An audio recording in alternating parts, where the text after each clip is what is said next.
अस्सलाम वालेकुम, welcome back to my channel everything simplified. आज हम पढ़ेंगे 230, 231 और 232 इन फ्रेमिंग ऑफ चार्ज। तो देखते हैं 230 से स्टार्ट करते हैं।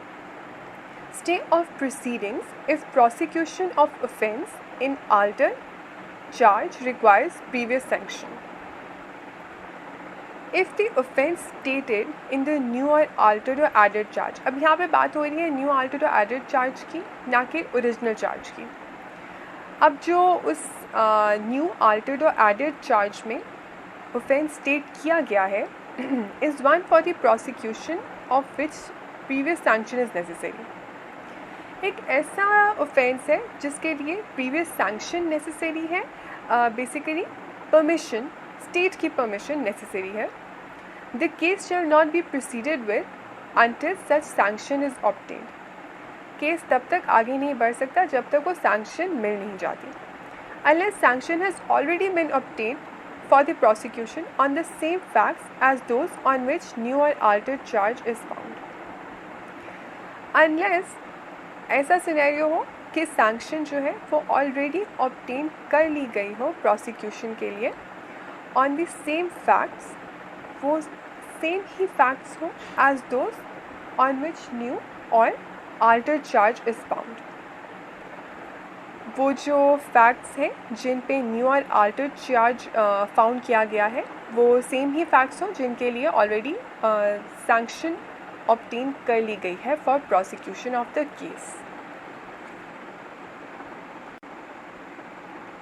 इसको मज़ीद समझने के लिए एक छोटा सा पॉइंट मैं इसमें ऐड करूँगी कि अगर जो फैक्ट्स हैं जिनके बेस पे एक न्यू और अल्टर्ड चार्ज बनाया गया है वो फैक्ट्स नहीं हैं जिनके लिए प्रीवियस सैंक्शन ली थी, और तो फ्रेश सैंक्शन जो है उसके लिए नेसेसरी होगी। इसमें मैं छोटा सा पॉइंट ऐड करना चाहूँगी, अगर कोई कन्फ्यूजन है तो उससे शायद रिमूव हो जाए, कि अगर जो फैक्ट्स हैं जिस पर न्यू और अल्टर्ड चार्ज जो है वो बनाया गया है वो सेम फैक्ट्स नहीं है जिनके लिए सैंक्शन ली गई थी। हम बात कर रहे हैं अगर सैंक्शन ली जा चुकी है और ये वो फैक्ट्स ही नहीं है, तो एक fresh sanction, fresh permission necessary होगी। अब आगे नेक्स्ट सेक्शन देखते हैं 231, recall of witnesses when charge altered. Whenever a charge is altered or added to by the court after the commencement of the trial.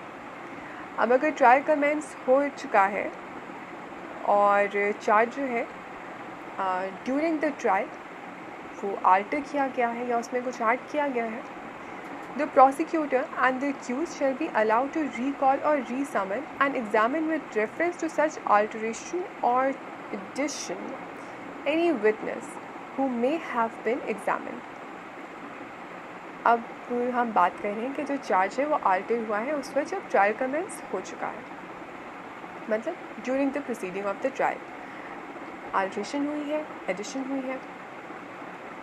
Prosecutor जो है और accuse भी, उसको अलाउ किया जाएगा टू रिकॉल और रीसमन, वापस बुलाया जाए और एग्ज़ामिन किया जाए with reference to such alteration और एडिशन।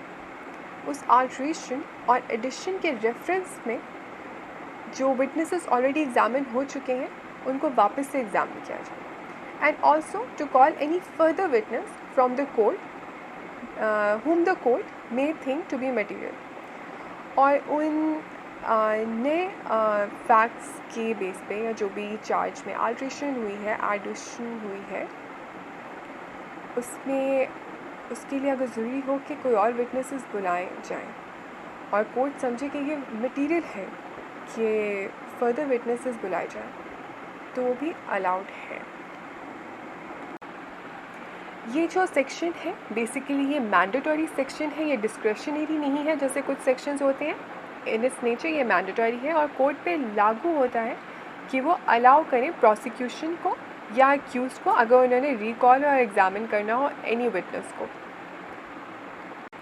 ये बेसिकली उनका राइट है। और अब आगे देखते हैं 232 Effect of material error. If any appellate or high court or court of session in the exercise of its powers of revision or under chapter 17 is of the opinion that any person convicted of any offence was misled. अच्छा, अब यहाँ पे थोड़ा pause ले लेते हैं. हम बात कर रहे हैं एपेलेट कोर्ट की या फिर हाई कोर्ट की या फिर कोर्ट ऑफ सेशन. अब उनके पास जो पावर्स ऑफ रिविजन है या जो पावर्स हैं अंडर सेक्शन 17, अब अगर उनके ओपिनियन में that any person convicted of any offence was misled in his defence by the absence of a charge, by any error in the charge, it shall direct a new trial to be held upon a charge framed in whatever manner it thinks fit. अब अगर उनके opinion में एक person है वो convict हुआ एक offence के लिए, वो मिसलीड हुआ था अपने डिफेंस में बिकॉज चार्ज में एरर था, it shall direct a new trial to be held upon a charge framed in whatever manner thinks fit. तो वो कोर्ट जो है डायरेक्ट करेगी कि एक नया ट्रायल कंडक्ट हो, जो भी चार्ज जो था फ्रेम हुआ था उसके लिए एक नया एक नया ट्रायल कंडक्ट होना चाहिए. और what ever manner thinks fit, if the court is of the opinion, अभी हम इसकी सबसेक्शन 2 पढ़ रहे हैं. If the court is of the opinion that the facts of the case are such that no valid charge could be preferred against the accused in respect of the facts proved, it shall quash the conviction.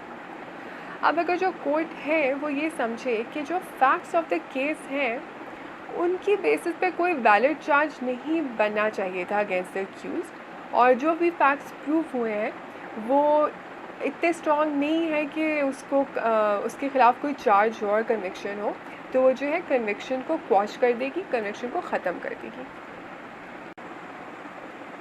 ये चीज़ हमने section 225 में भी पढ़ी थी, जो कि था effect of errors के बारे में, कि कोई फ़र्क नहीं आएगा अनलेस जो भी एरर है या ओमिशन है वो इतना मटीरियल हो कि उससे प्रेजुडिस होता हो अक्यूज़ड, और अक्यूज़ड जो है वो इनफैक्ट अपनी डिफेंस में मिसलीड हो रहा हो उस एरर और ओमिशन की वजह से.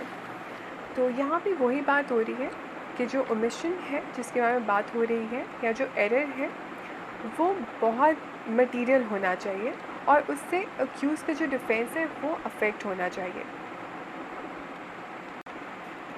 ये था आज का लेक्चर. मिलते हैं नेक्स्ट वीडियो में. लाइक करें, शेयर करें और सब्सक्राइब करें. और अगर कोई कमेंट्स हो, कोई क्वेश्चन हो या कोई फीडबैक हो तो आप कमेंट्स में दे सकते हैं.